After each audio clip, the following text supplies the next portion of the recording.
Good morning বন্ধু বান্ধৱীসকল, ভালে আছেনে আপোনালোক? আজিতো গৰু বিহু, কি কৰিছে আপোনালোকে জনাব কমেণ্টত। আমিও কৰিছোঁ অলপ সৰু সুৰাকৈ আয়োজন। আপোনালোকে চাব, বেয়া হ'লে ক'ব দেই, ক'বলৈ নাপাহৰিব কিন্তু। এই আমাৰ টিকলিজনী ওলাই দিলোঁ। হাই কৰা বাবা। Hi guys. মোৰ নাম তেজস্বী ডেকা। আকৌ কোৱা হেল্ল' গাইজ। বিহুৰ শুভেচ্ছা থাকিল।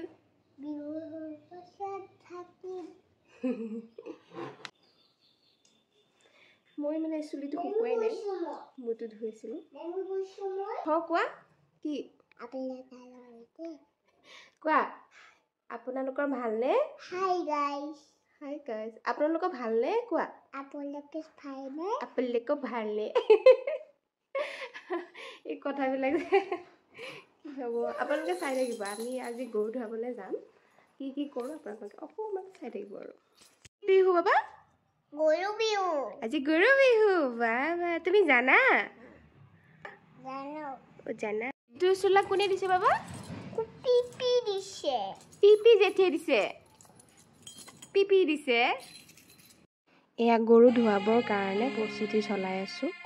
কাটি আছোঁ কেঁচা হালধি, পানীলাও, বেঙেনা, লগতে দীঘলতি পাত। এয়া দেখিছেনে? তেজু আহিছে মোৰ লগত কি কৰিছোঁ বুলি। তাই লাৰি আছে মানে এইবোৰ। অৱশ্যে জানিব লাগে, এইবোৰ দেখিব লাগে সৰুতে। আমিও দেখি অহা, সেইকাৰণে কৰিবলৈ মন থাকে। তেতিয়াহে পাৰিব এইবোৰ ডাঙৰ হ'লে, হয় নাই?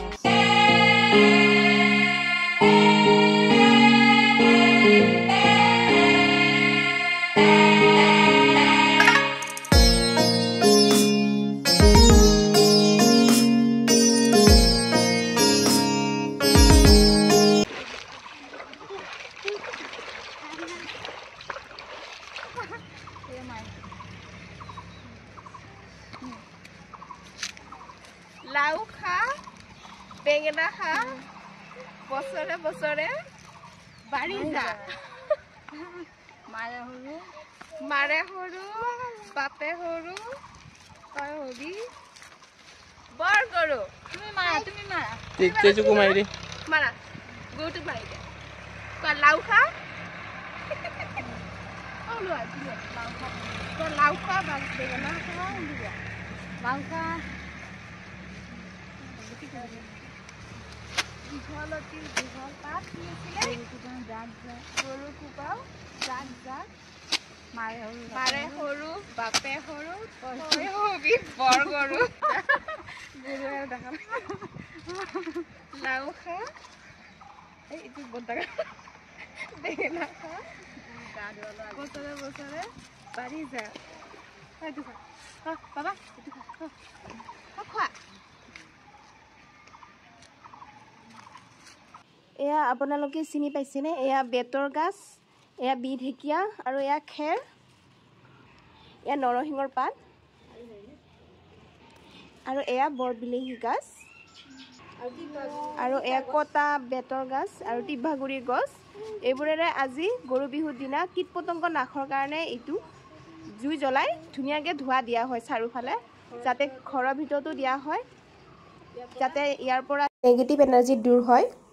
এয়া মায়ে শিকাই আছে ধুনীয়াকৈ মোক। আৰু আজিৰ পৰা আপোনালোকে বিচনী চলাব পাৰিব। বিচনীখন ধুই কিনে আজিৰ দিনটোত শুকোৱা হয়, আৰু শুকাই কিনে জুইত সেকি আজিৰ পৰা আপোনালোকে বিচনী চলাব পাৰে। আগৰ দিনত ককা আইতাহঁতে আজিৰ দিনটোলৈকে ৰখি থাকে বিচনী চলাবৰ কাৰণে। এনেকৈ সন্ধিয়াৰ সময়ত যেতিয়া ঘৰলৈ গৰু অনা হয়, সেইখিনি সময়তে এনেকৈ জ্বলাই দি বিচনীৰে বিচি চাৰিওফালে, গোহালি ঘৰৰ ফালে আৰু ঘৰৰ ফালে সকলো দিশে আৰু বিচনীৰে বিচি ধোঁৱাবোৰ এনেকৈ দিয়া হয়। এনেকৈ গৰু বিহুৰ দিনাখন সন্ধিয়াৰ সময় এই নিয়মটো কৰা হয়। আজিৰ ভিডিঅ'টি এইখিনিতে সমাপ্ত কৰিছোঁ। আকৌ এটা নেক্সট ব্লগ লৈ আহি আছোঁ অতি সোনকালে। আকৌ এবাৰ আপোনালোক সকলোকে আমাৰ তৰফৰ পৰা ৰঙালী বিহুৰ হিয়া ভৰা শুভেচ্ছা দিলোঁ।